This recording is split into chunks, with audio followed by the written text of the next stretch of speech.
Netherlands জাদুঘরে সোনার পুরাকৃতি, ইউক্রেনের না ক্রাইমিয়ার।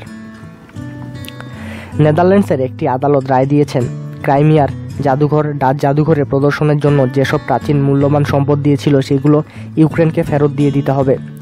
2014 মার্চে রাশিয়া যখন ক্রাইমিয়াকে তার অন্তর্ভুক্ত করে নেয়, সে সময় ওইসব প্রাচীন সংগ্রহ ডাচ জাদুঘরে প্রদর্শিত হচ্ছিল।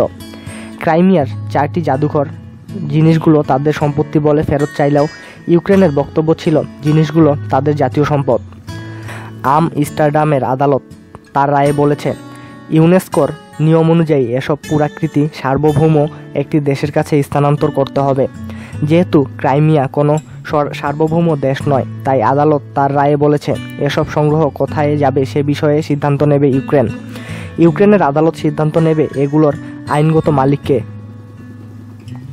ইতিমধ্যে এসব জিনিস গত 2 বছর রক্ষণাবেক্ষণ খরচ পাবে। আদালত কিয়েভ সরকারকে নেদারল্যান্ডসের জাদুঘরকে 93,000 পাউন্ড দেওয়ার নির্দেশ দিয়েছেন।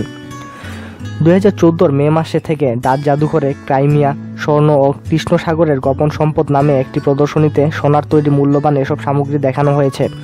ওই অঞ্চলে যখন গ্রিকদের উপনিবেশ ছিল এসব সামগ্রী তখনকার। ইউক্রেনের যে 4টি জাদুঘর তাদের জিনিস ডাচ জাদুঘরে ধার দিয়েছিল, এগুলো ক্রাইমিয়ার হলেও পঞ্চম জাদুঘরটি ছিল কিয়েভে। আদালতের এই রায়ে ইউক্রেন উল্লাসিত, কিন্তু ক্রাইমিয়ার পুরাতত্ত্ববিদ ভ্যালেন্তিনা মর্দভিনসেভা এর আগে ডাচ সংবাদ মাধ্যমে আবেদন করেন, রাজনীতির ঊর্ধ্বে বিষয়টি দেখা উচিত। এসব পুরাকীর্তি এসেছে আমাদের ভূখণ্ড থেকে, কাজেই আমাদের ভূখণ্ডেই এগুলো ফেরত আসা উচিত।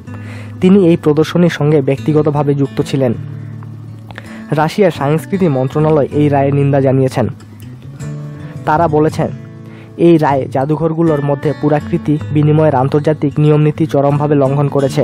এছাড়াও এই রায়ে ক্রাইমিয়ার জনগণের তাদের সাংস্কৃতিক ঐতিহ্য নিজেদের কাছে রাখার অধিকার লঙ্ঘিত হয়েছে। ক্রাইমিয়া এই রায়ের বিরুদ্ধে আপিল করার জন্য 3 মাস সময় পাবে। এ সম্পর্কে আরও বিস্তারিত জানার জন্য আমাদের সঙ্গেই থাকুন আর সাবস্ক্রাইব করুন।